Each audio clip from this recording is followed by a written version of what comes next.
Good morning, students. Let's see the next chapter of civics, chapter number 2, the role of government in health.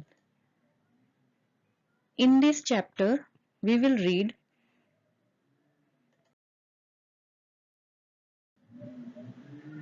that people expectation from government in democracy. What is health?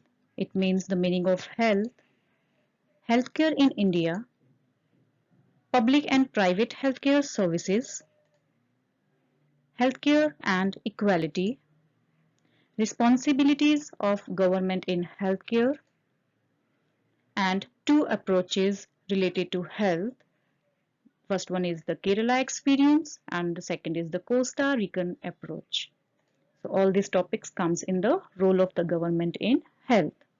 So children, in this part we will learn about the people expectation from government in democracy, meaning of health, healthcare in India, and public and private health care services. So let's move to the next. So children, here you can see some images in this slide. Can you guess? These images belong to what? Yes.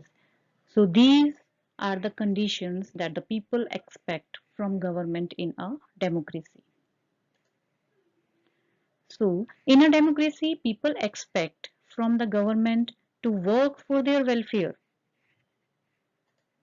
This is done through the provision of education, health, employment, housing, development of roads, electricity, etc.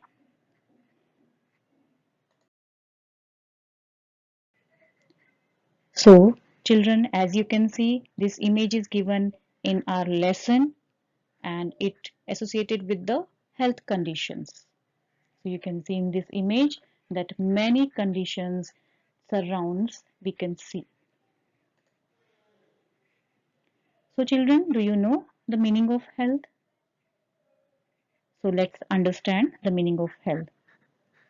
So we can think of health in many ways. Health means our ability to remain free of illness and injuries. But health isn't only about disease. You may have associated with only some of the situations in the collage that is given inside with the health. What we often ignore is the fact that each of the above situations is related to health. Apart from these diseases, we need to think of other factors that affect our health. For example, clean drinking water. So if people get clean drinking water or a pollution-free environment, they are likely to be healthy. On the other hand, if people do not get adequate food to eat or have to live in cramped conditions, not in the clean surroundings, they will be prone to illness.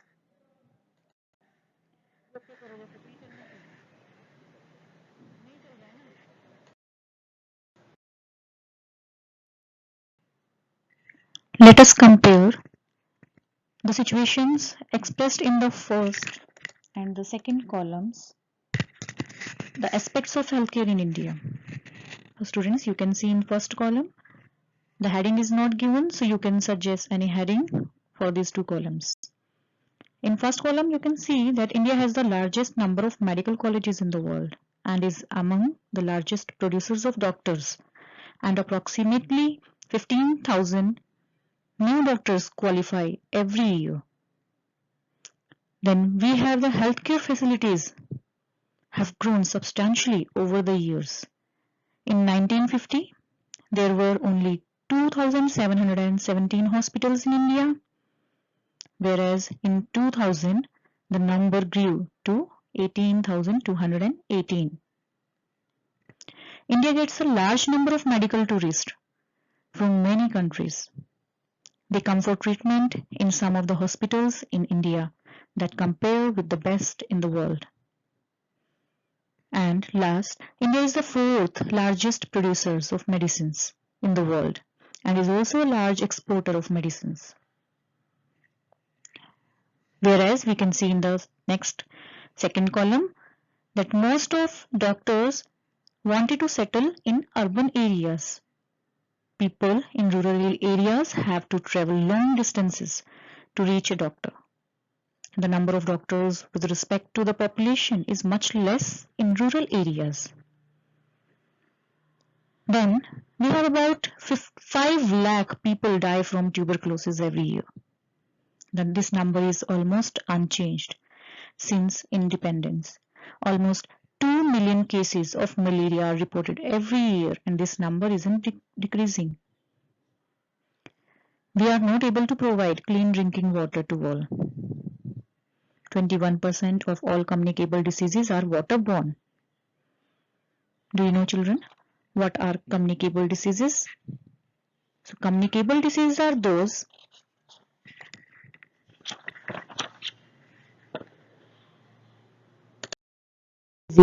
that are spread from one person to another in many ways, such as through water, food, air, etc. For example, diarrhea, worms, hepatitis, etc. Then we know that India is the 4th largest producers of medicine in the world, whereas we have half of all children in India do not get adequate food to eat and are undernourished. So, in order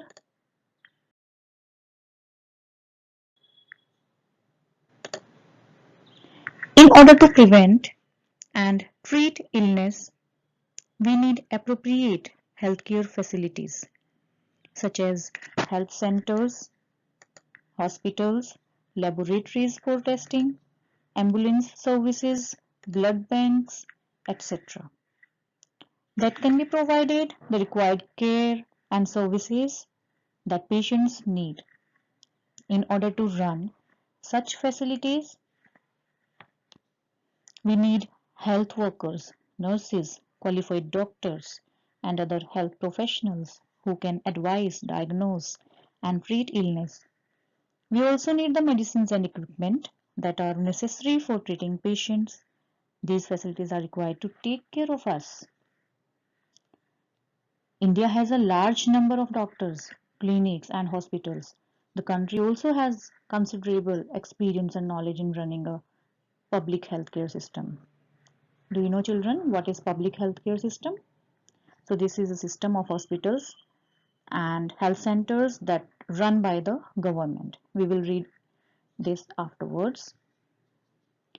It has the ability to look after the health of large section of its population scattered over hundreds of thousands of villages. We will go into more detail on this later. So, moreover, there has been a phenomenal advancement in medical sciences whereby many new technologies and treatment procedures are available in the country. However, we have seen in the second column, healthcare in India, that points out how poor the health situation in our country is. With all the above positive developments, we are not able to provide proper healthcare facilities to all. And this is the paradox. Sometimes that is contrary to what we would expect. Our country has the money, knowledge, and people with experience but cannot make the necessary healthcare available to all. So, in this chapter, we will look at some of the reasons for this.